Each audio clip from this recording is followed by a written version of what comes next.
The Magical Lake by Senka Dodig. Far, far away at the edge of the world, hidden behind a dense green forest, there lies a magical lake. The green trees around it, the legend has it, are actually the green fairies, keeping guard over the lake since the beginning of time. God sent the celestial carriage and 4 of his most faithful angels to make a hole in the ground through which all the great human miseries and pains would run out, as when we pull the plug in the bathtub and all dirty water runs through the plumbing. The angels covered the hole with a huge flat stone and called the rain to fill the surrounding land with water. That is how the magical lake came into existence. Its color was emerald green, and no other lake in the world could compare with its beauty. When its creation was over, the trees around it became alive, their leaves rustling beautifully under a gentle wind, swinging their branches. Those were the green fairies, the lake keepers, singing and dancing all around. Shh, shh. May the sound reach all the people burdened by great misery, they sang softly and quietly. The wind carried to people wonderful news about the magical lake and its powers to heal every aching heart, to solve any problem, and to make all sorrows and pains vanish away. But those whispers could only be heard by the unhappiest ones, those whose wounds and miseries were the greatest, who were the most in need of help. The angels would lead them to the lake. Shh! All of you who our whispers can hear, on the shores of the magical lake appear. Shh! Sang the fairies, and begged the wind to spread their words. From all over the world, people started coming, carrying their troubles, bringing their griefs to the lake. But they did not know of each other. They could not see each other. As soon as they stepped into the forest, fairies would enchant them and make them invisible to each other.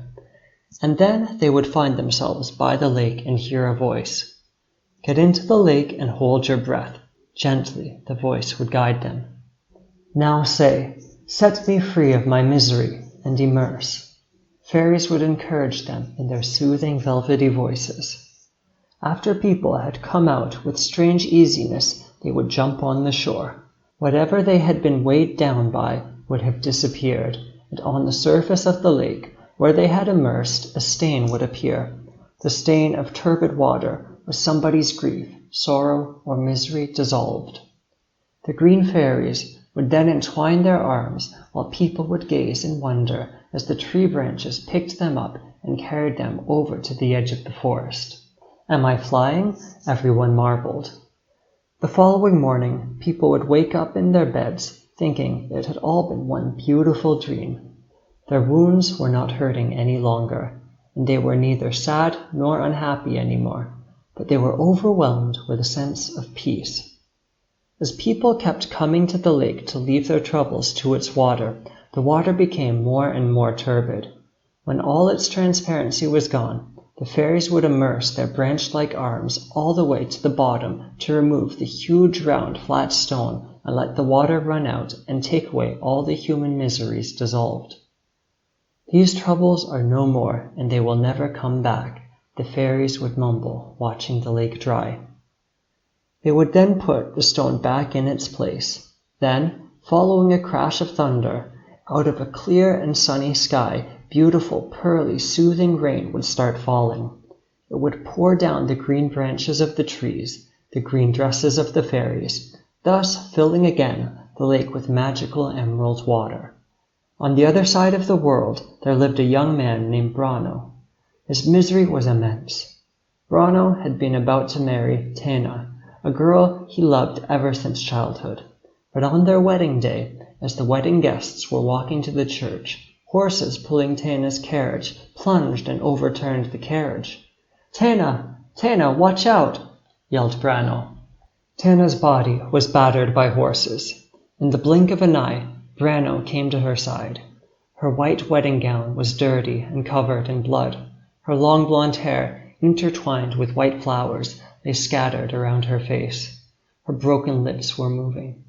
"I love you," she barely audibly uttered. Tena was gone.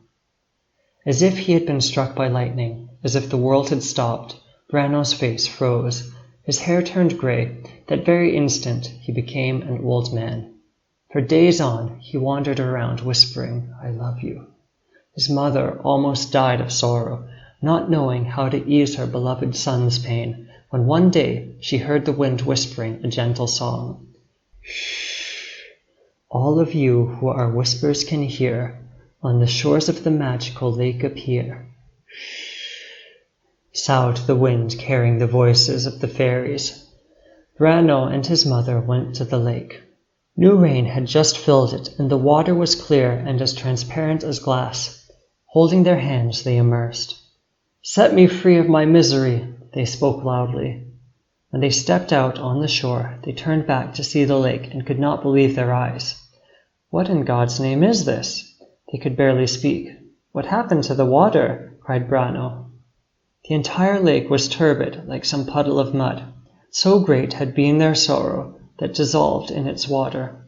The fairies did not leave them to wander any longer. As quickly as they could, they embraced them with their branch-like arms and carried them over to the edge of the forest. They fell asleep, and when they woke up, the first sun rays were beginning to caress the new morning. Even though the events of the previous day seemed like a dream, they were certain of the lake's existence. They knew it existed because of the peace they felt in their hearts, the lack of the twisting pain that had been tearing them inside every time they thought of Tena. They knew that on the previous night the lake had dissolved their pain, and it was good that they knew. Because the sorrow of a heart that loves is greater than any other sorrow and deserves comfort. It deserves to know that there is a cure somewhere, even for the pain as great as that of the heart that has lost a loved one. My dear little ones, the magical lake is still there, and its water still helps dissolve all troubles and all pains. If sometime near the forest you hear the wind's beautiful soughs through the green branches, who can tell? You might just be near the magical lake. And if you do not hear the fairies' voices or do not see the lake, that is because your troubles are not that serious.